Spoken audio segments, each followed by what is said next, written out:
రిషికేష్ ప్రపంచ యోగా రాజధాని. భారతదేశంలోని నలుమూలల నుంచి ఈ రిషికేశ్‌ని చాలా సులువుగా చేరుకోవచ్చు.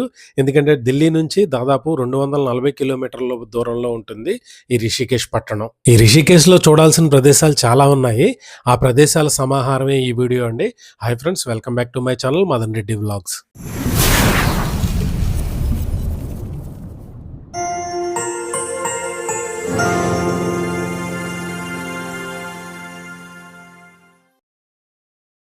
మొట్టమొదటిసారి రిషికేష్ వెళ్ళిన వాళ్ళకి ఈ టూర్ ఎక్కడి నుంచి మొదలు పెట్టాలి, ఏమేం చూడాలి, ఇవన్నీ అసలు అర్థం కాదండి. ఈ వీడియోలో రిషికేష్ గురించి పూర్తి ఇన్ఫర్మేషన్ ఇస్తాను. ఈ వీడియోని ఎవరు స్కిప్ చేయకుండా చూడండి. వీడియో నచ్చితే లైక్ చేయండి, షేర్ చేయండి. ఇలాంటి మరిన్ని ఇన్ఫర్మేషన్ వీడియోల కోసం నా ఛానల్ని సబ్స్క్రైబ్ చేసుకోండి. ఇప్పుడు మీరు చూస్తున్నది జానకి జోలా అండి.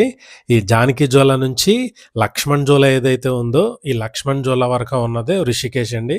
చాలా వరకు గుళ్ళు, ఆశ్రమాలు ఇవన్నీ ఈ జానకి జోలా నుంచి లక్ష్మణ్ జోలా వెళ్ళేది దారి ఏదైతే ఉందో ఈ దారిలోనే ఉంటాయండి.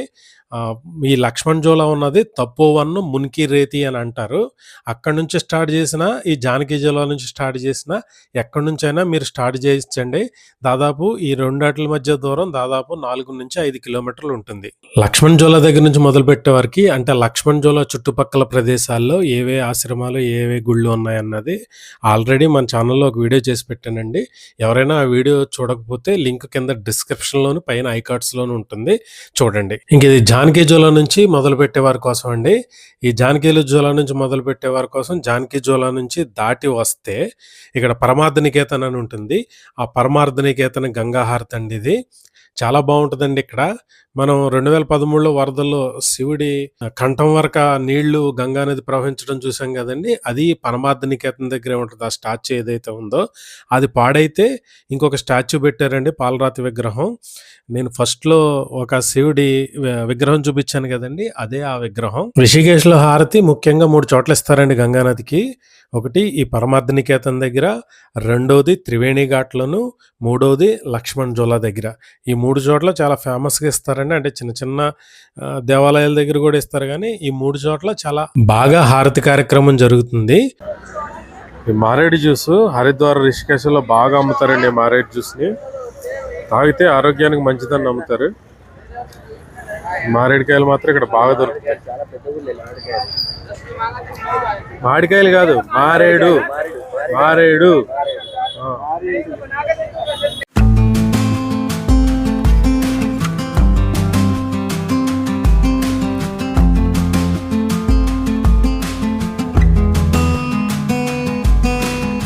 ऋषिकेश में जो हमारा ऋषिकेश है वो 4 डिस्ट्रिक्ट में डिवाइड है. फर्स्ट आपका टिहरी, ठीक है, फिर पौड़ी और हरिद्वार, ऋषिकेश, ठीक है, देहरादून.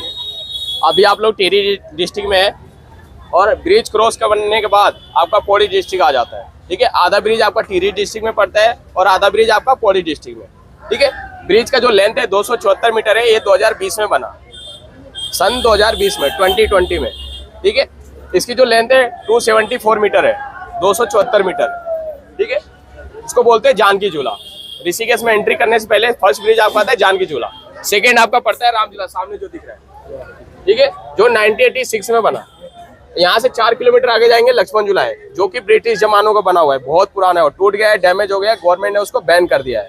उसके बगल में जस्ट बगल में बन रहा है जिसका नाम है बजरंग सेतु दिया गया है. पूरा ग्लास का बनेगा, ट्रांसपेरेंट. इंडिया का फर्स्ट ब्रिज बनेगा जो ग्लास का बनेगा. ठीक है, ब्रिज क्रॉस करने के बाद हम सामने जाते हैं परमार्थ निकेतन, सामने आपको दिख रहा है. ठीक है, वहां से हमारा सारा पॉइंट स्टार्ट होता है घूमने का. जो भी आपका पॉइंट आएगा उसके बारे में आपको जानकारी दी जाएगी और उसके बारे में बताया जाएगा. फर्स्ट आपको सामने जो पर्वत दिख रहा है जिसको बोलते हैं मणिकूट पर्वत. ठीक है, इसके पीछे नीलकंठ महादेव का टेम्पल है. 25 किलोमीटर पड़ता है. यहाँ से बाय वॉक जाएंगे 12 किलोमीटर पड़ेगा. ठीक है, गाड़ी से 25 किलोमीटर पड़ता है. ठीक है, और सामने इधर हमारा रुद्र पर्वत है, जिधर हमारा रुद्राज के हजारों पेड़ है, जो रुद्राज की खेती होती है उधर.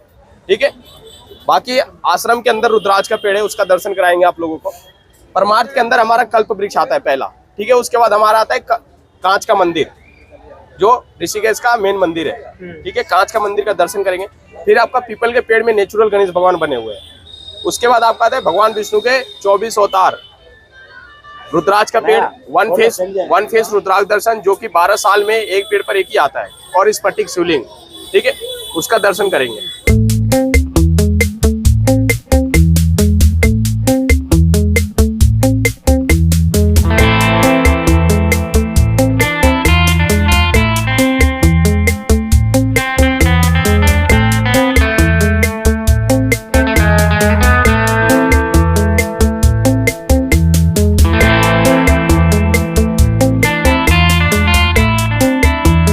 ఈ జానకిజోలా దాటొచ్చి ఈ రోడ్లోకి ప్రవేశించగానే ఇక్కడే ఉంటాయండి మొత్తం అన్ని ఆశ్రమాలను. ఇందులో ముఖ్యమైనవి అంటే మనం ఉండడానికి, స్టే చేయడానికి ఉండేవి గీతాభవన్ అండి. ఈ గీతాభవన్ అనేది చాలా పెద్దదండి. దాదాపు 1800 గదులు 6 బ్లాకులుగా ఉంటుంది ఈ గీతాభవన్ అనేది. కొద్దిగా రీజనబుల్ రేట్కే మనకి ఇక్కడ స్టే దొరుకుతుందండి. తర్వాత పరమార్థనికేతన్, ఇది చాలా కాస్ట్లీ ఆశ్రమం అండి. చాలామంది టూరిస్టులు, విదేశీ టూరిస్టులు బాగా స్టే చేస్తారు ఈ పరమార్థనికేతన్లోను. ఇక్కడ యోగా ఇవన్నీ నేర్పుతూ ఉంటారు. ఇక ఈ గీతాభవన్ పక్కన ఉన్నది లక్ష్మీనారాయణ ఆశ్రమం. ఇది చాలా పురాతనమైన ఆశ్రమం అండి. ఇక్కడ దాదాపు మనిషికి 100-150 రూపాయలకే మనకి రూమ్ దొరుకుతుందండి. కాకపోతే చిన్న గద్దెలు లాంటివి ఇస్తారు, అందు మీద పడుకోవాలి రూమ్లో. బాత్రూమ్స్ అవి కామన్గా ఉంటాయి. ఇది ఈ పరమార్థనికేతన్, లక్ష్మీనారాయణ ఆశ్రమం ఇవన్నీ ఒక లైన్లో ఉంటాయండి. ఈ పరమార్థనికేతన్లోనే చాలా మట్టుకి అంటే కల్పవృక్షం, తర్వాత ఇక్కడ కాచికా మందిర్ అని చెప్పేసి ఉంటుందండి. ఇవన్నీ ఈ పరమార్థనికేతన్లోనే ఉంటాయండి. చాలా పెద్ద ఆశ్రమం పరమార్థనికేతన్ అనేది. ఓన్లీ గీతాభవన్ అనేది మనం ఉండటానికి అనమాట. పరమార్థనికేతన్ అయితే మొత్తం ఆశ్రమం చూడటానికి. ఇక లక్ష్మీనారాయణ ఆశ్రమం కూడా మనం ఉండటానికే అండి. ఇక ఈ గంగా ఘాట్లు, ఈ పరమార్థనికేతన్కి లక్ష్మీనారాయణ ఆశ్రమానికి మధ్యలో ఒక సందు ఉంటుందండి. ఆ సందులోంచి భూతనాథ్ ఆలయానికి వెళ్ళాలి. ఈ భూతనాథ్ ఆలయం ఏంటన్నది మనం ఆల్రెడీ వీడియో చేసి పెట్టాము. ఒకసారి చూడండి ఎవరైనా చూడకపోతే. ఈ లింక్ కింద డిస్క్రిప్షన్లో ఇస్తాను.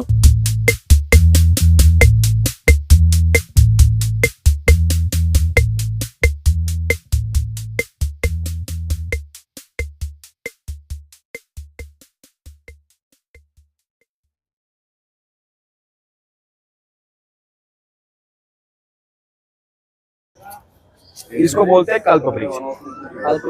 जब समंदर मंथन हुआ था उसमें 14 रत्न निकले थे, जिसमें से एक हमारा अमृत विष वगैरह निकला था और उसी में से एक हमारा कल्प वृक्ष निकला था, जिसको बोलते हैं कल्पना का वृक्ष।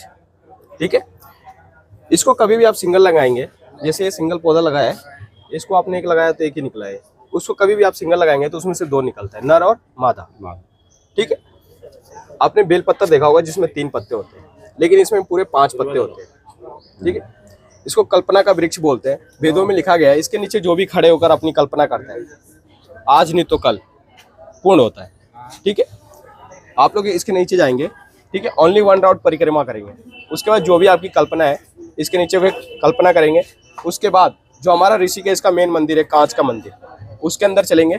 ठीक है, उसके अंदर दर्शन करेंगे। ठीक है, आ जाओ, यहाँ से जाओ। అని చెప్పేది ఏంటంటే అది కల్పవృక్షం అంట. సముద్ర మథనంలో వచ్చిన కల్పవృక్షం అంటండి. అది పరమార్థనికేతన్లో ఉంటుంది. ఇది దానికి ఒక దారం కట్టి చుట్టూ ప్రదక్షిణ చేస్తే మన మనసులో ఉన్న కోరికలన్నీ తీరుతాయని చెప్తున్నారు. కాకపోతే ఎక్కడైనా అంటే మారేడు చెట్టుకి ఎక్కడైనా సరే ఒక 3 దళాలే ఉంటాయి కదండి, దీనికి మాత్రం 5 ఉంటాయి. అది ఆయన చెప్పేది. ఇంకెక్కడ నుంచి పరమార్థనికేతన్లోనూ కాంచికా మందిర్ అని చెప్పేసి అంటారండి. ఇప్పుడు ఆ మందిరమే మనం చూస్తూ ఉన్నాము. ఇది ఇక్కడ చాలా ఫేమస్ మందిరం అనమాట అండి. तो भूतनाथ मंदिर क्यों बोलते हैं? जब भगवान शंकर माता पार्वती के विवाह के लिए प्रस्थान कर रहे थे, ठीक है, तो जो दक्ष प्रजापति थे माता पार्वती के पिताजी, तो उन्होंने उसी मंदिर में उनका जो बरात पूरी बराती थी प्रजा, उनको विश्राम कराया था। तो उसी मंदिर में जो उनके सारे बराती प्रजा थे, ठीक है, उन्होंने विश्राम करा था, नृत्य वगैरह डांस वगैरह करा था। इसी की वजह से उसको भूतनाथ का मंदिर बोला जाता है। ठीक है, 300 साल पुराना। ठीक है, इसको गणपति वृक्ष बोलते हैं। गणपति वृक्ष क्यों बोलते हैं? इसमें नेचुरल गणेश भगवान बने हैं 3 से 4 जगह। ठीक है, इसीलिए इसको गणपति बोलते हैं। टाटा बिरला वाले यहाँ पर आए थे तो इसमें जो आकृति उन्होंने देखी थी, इसी की वजह से फिर भगवान गणेश की मूर्ति का स्थापना किया था इन्होंने। ठीक है, और जो हमारे घर में सबसे पहले पूजा पाठ होती है, जो सबसे पहली पूजा मानी जाती है, भगवान गणेश की मानी जाती है। ठीक है, आपको इसमें नेचुरल गणेश भगवान का दर्शन कराऊंगा मैं। फर्स्ट आपको वो शेप दिखेगा, लेकिन जो पूरा क्लियर दिखता है वो आप लोग देखेंगे। ठीक है, इधर आइए। यहाँ से नहीं दिखेगा, उधर जाके ఓకే ఓకే కనబడుతుంది అక్కడ नेचुरल है, ठीक है, किसी ने बनाया गणपति बीच में ఓకే ఓకే ओके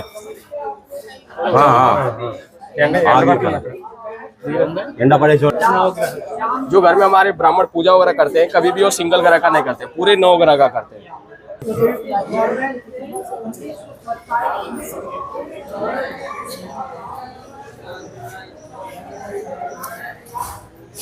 सर सभी लोग इधर खड़े हो जाएंगे, 2 मिनट होंगे, ठीक है। और तीसरा है पाकड़ का, पीपल का छोटा प्रजाति होता है, ठीक है। ये तीनों वृक्षों को हमारे हिंदू धर्म में ब्रह्मा विष्णु महेश का रूप दिया गया है। और फोर्थ वाला जो है हमारा आम का है, जो हमारे घरों में हवन वगैरह होता है, जो सबसे शुद्ध लकड़ी मानी जाती है, आम की मानी जाती है, ठीक है। अंदर आपने भगवान शंकर का मूर्ति देखा होगा, पंचफेस, ठीक है, जिसे पंचमुखी रुद्राक्ष रूप दिया गया है। अभी रुद्राक्ष का पेड़ का दर्शन कराऊंगा आप लोगों को, लेकिन उसके बारे में जानकारी दे देता हूँ कि रुद्राक्ष उत्पन्न कैसे हुआ, ठीक है। जब भगवान तांडव कर रहे थे तो जो उनका तीसरा नेत्र था वो ओपन हो गया था, ठीक है। तो उससे जो आंसू निकला वो पृथ्वी पर 3 जगह गिरा, एक इंडोनेशिया, एक नेपाल और एक हमारे भारत में पहाड़ी क्षेत्रों में। वो पृथ्वी पर जहाँ जहाँ पर गिरा वहाँ पर एक पौधा उत्पन्न हुआ जिसे हम बोलते हैं रुद्राक्ष का पेड़, ठीक है। एक रुद्राक्ष के पेड़ पर 1 मुखी से लेकर 21 मुखी तक फल पाया जाता है। जैसे आम के पेड़ आ रहे हैं ना, एक पेड़ पे हजारों फल आते हैं, वैसे हमारे रुद्राक्ष के पेड़ पे हजारों फल आते हैं, लेकिन उन्हीं में से हमारा निकलता है 1 मुखी, 2 मुखी, 3 मुखी, जो भी है 1 मुखी से लेकर 21 मुखी तक निकलता है। लेकिन जो हमारा 1 मुखी रुद्राक्ष होता है वो 12 साल में एक पेड़ पर एक ही आता है। जैसे हमारा कुंभ लगता है 12 साल में, वैसे हमारा 1 मुखी आता है 12 साल में एक पेड़ पर एक ही आता है। और उन हजारों पेड़ों में से 1 मुखी ढूंढना बहुत ही मुश्किल होता है, और जिसको मिलता है वो समझ लो उनको भगवान शिव का दर्शन हो गया, क्योंकि उसे भगवान शिव का रूप माना जाता है। उसका दर्शन करने से हजारों मंदिर, हजारों देवी देवताओं के बराबर पुण्य प्राप्त होता है। आप लोग पशुपतिनाथ मंदिर जाएंगे नेपाल में, आपको वहाँ पे दर्शन करने को मिलता है, और एक यहाँ पर भी दर्शन होता है, जो कि गवर्नमेंट के थ्रू दर्शन होता है, बिक्री का नहीं होता है, नॉट फॉर सेल, वो बिकता नहीं है, बस लोगों को दर्शन कराते हैं, उसके बारे में जानकारी देते हैं, ठीक है। ఓపుకుంటే ఈ జానకి సేతు నుంచి లక్ష్మణ్ జోలా వరకు నడిచి వెళ్ళొచ్చండి. ఇంకా ఇలాంటి చిన్న చిన్న మందిరాలు చాలా ఉంటాయి. కాకపోతే ఓపిక లేని వాళ్ళు మాత్రం ఈ జానకి సేతు దగ్గర ఈ పరమార్థ నికేతన్, ఈ గీతా భవన్ ఇవన్నీ చూసుకున్న తర్వాత లక్ష్మణ్ జోలా వెళ్ళిపోయి అక్కడ చూడాల్సిన ప్రదేశాలు ఆల్రెడీ లిస్ట్ పెట్టానండి, వీడియో పెట్టాను, అవి చూసుకుని వెళ్ళిపోవటం మంచిదండి. దాదాపు 2-3 గంటలు పడుతుందండి ఇవన్నీ తిరిగేసరికి. లేదు నడుచుకుంటూ వెళ్ళటానంటే మాత్రం దాదాపు ఒక 7-8 గంటలు పట్టొచ్చు. ఇప్పుడు మీరు చూస్తున్నది రుద్రాక్ష చెట్టు అనమాట అండి. ఇది పరమార్థ నికేతన్లో ఉంటుంది, అక్కడ దర్శనం చేసుకోవచ్చు. లక్ష్మణ్ జోలా దగ్గర ఒక ఆశ్రమం ఉందండి, అక్కడ కూడా మనకి రుద్రాక్ష చెట్టు అయితే అక్కడ కూడా ఉంటుంది. అక్కడ చార్ధామ్ మందిర్ అని చెప్పేసి ఉంటుందండి, ఆ మందిరంలో మనకి రుద్రాక్ష చెట్టుని మనం దర్శనం చేసుకోవచ్చు. ఇది రిషికేష్ గురించి అండి. ఇంకేమైనా డౌట్స్ ఉంటే కింద కామెంట్ సెక్షన్లో కామెంట్ చేయండి, ఖచ్చితంగా రిప్లై ఇస్తాను. Thank you all.